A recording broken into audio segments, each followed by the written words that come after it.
Assalamualaikum warahmatullahi wabarakatuh.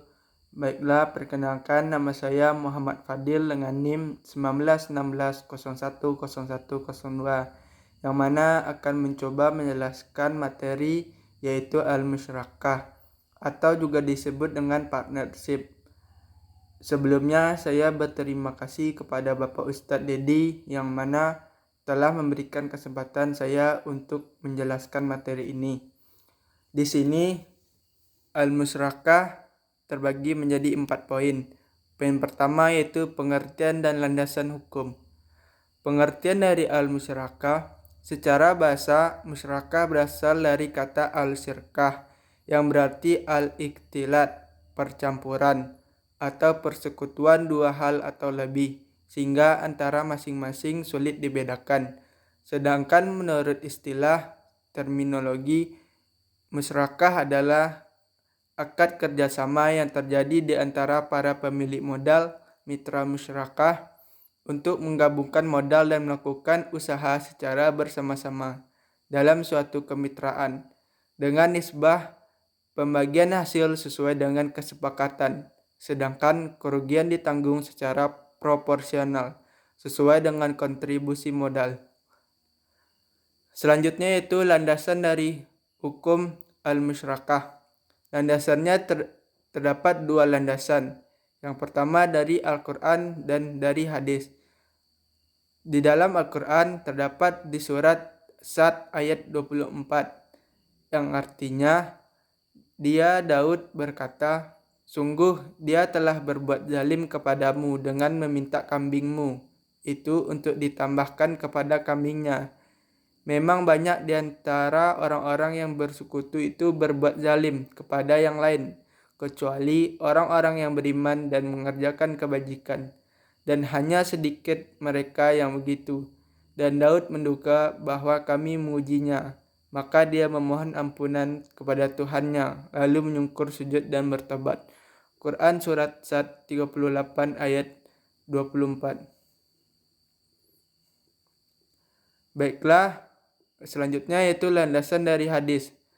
Hadis ini berbunyi, Haddasani Muhammad ibnu Sulaiman Misisi Haddasana Muhammad bin Zirikon an Abi Hayan Tamimi an Abihi an Abi Hurairah rafa'ahu qala innallaha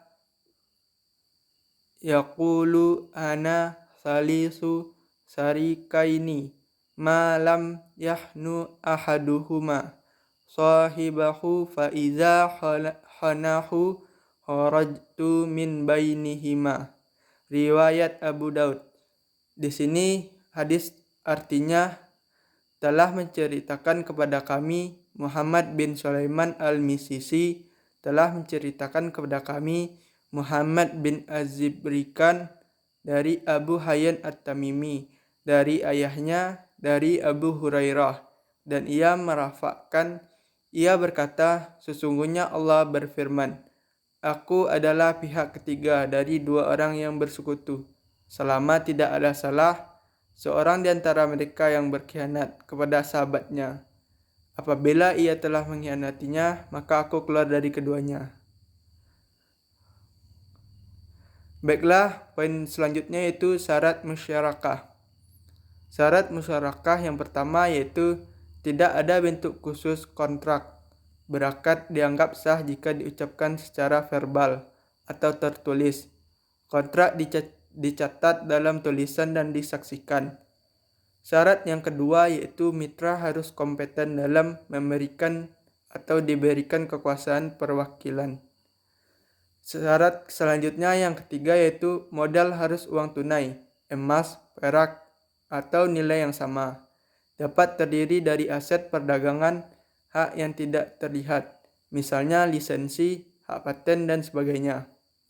Yang keempat yaitu partisipasi para mitra dalam pekerjaan adalah suatu hukum dasar dan tidak diperbolehkan bagi salah satu dari mereka untuk mencantumkan tidak ikut sertanya mitra lainnya. Selanjutnya yaitu rukun musyarakah. Rukun yang pertama yaitu ijab kabul atau disebut juga dengan siluet. Yang kedua yaitu dua pihak yang berakad, akidain. Dan ketiga yaitu objek akad yang disebut juga dengan ma'qud alaih. Yang keempat yaitu nisbah bagi hasil. Selanjutnya yaitu macam-macam musyarakah. Macam-macam musyarakah terbagi menjadi dua. Yang pertama yaitu syirkah al-amlak.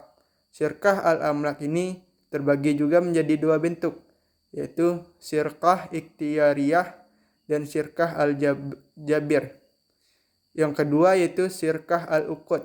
Syirkah al-uqud ini juga terbagi menjadi 5 jenis, yaitu syirkah mufawaddah, syirkah inan, syirkah al-amal, syirkah al-wujuh, dan syirkah al-mudarabah. Selanjutnya yaitu aplikasi musyarakah.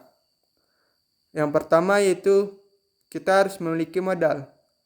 Modal musyarakah harus ditentukan dengan jelas, real, dan bukan merupakan hutang. Yang kedua yang kita perlukan yaitu manajemen. Fikih memberikan kebebasan kepada partner untuk mengelola kerjasama sesuai kontrak musyarakah. Yang ketiga yaitu jangka waktu. Masa berlaku kontrak musyarakah dapat dilakukan dalam jangka waktu yang pendek guna mencapai tujuan yang telah disepakati. Yang keempat yaitu jaminan. Dari ketentuan ini, setiap partner tidak dapat meminta jaminan kepada partner yang lain. Selanjutnya yaitu manfaat dari musyarakah. Manfaat dari musyarakah sebenarnya yaitu kita saling membantu manusia untuk memudahkan dalam berbisnis. Kenapa demikian? Karena seorang muslim harus membantu saudaranya sendiri agar saudaranya itu dapat mengembangkan bisnis. Mungkin hanya itu yang dapat saya sampaikan. Kurang lebih saya meminta maaf jika ada kesalahan. Wallahu muwafiq ila aqwamit thoriq. Assalamualaikum warahmatullahi wabarakatuh.